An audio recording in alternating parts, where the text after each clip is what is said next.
trip to the moon has always seemed to be out of this world, but now for the first time ever, it could be the wave of the future. Here's 13 ABC's Christina Williams. All three engines up and burning. 2, 1, 0, and liftoff. The final. Imagine blasting off to space. It's something the average person can only dream of doing. But what if it's possible? University of Michigan and University of Toledo graduate Robert Dempsey is the man behind the mission. Literally one of my earliest memories was doing a spacewalk.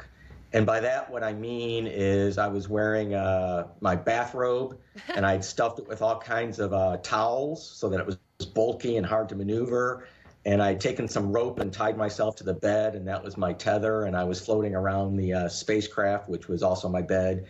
And yeah, from about age 6, that's what I remember. That's what I love. And when a lot of kids, would say they want to be firemen and then a month later something else, I never waned in that passion. And I've been doing astronomy or space exploration ever since. Dr. Bob works for Boeing and NASA.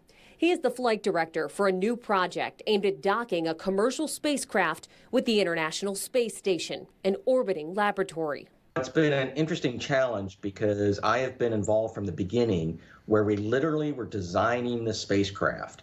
From the build to training and simulations, the crew is ready for launch. The Boeing CST-100 Starliner will travel unmanned for the maiden voyage, with the goal of serving as a way to get astronauts from the U.S. to the International Space Station.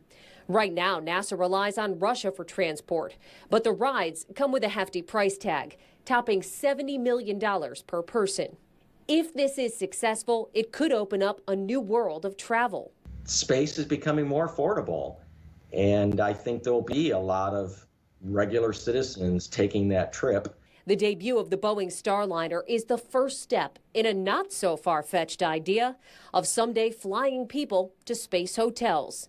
And for Dr. Bob, a lifetime of preparation is just a few weeks away. It's literally a dream fulfilled. Being a flight director has achieved everything that I ever wanted to do and more. I've had awesome opportunities, many of them historic. Christina Williams, 13 ABC, Action News.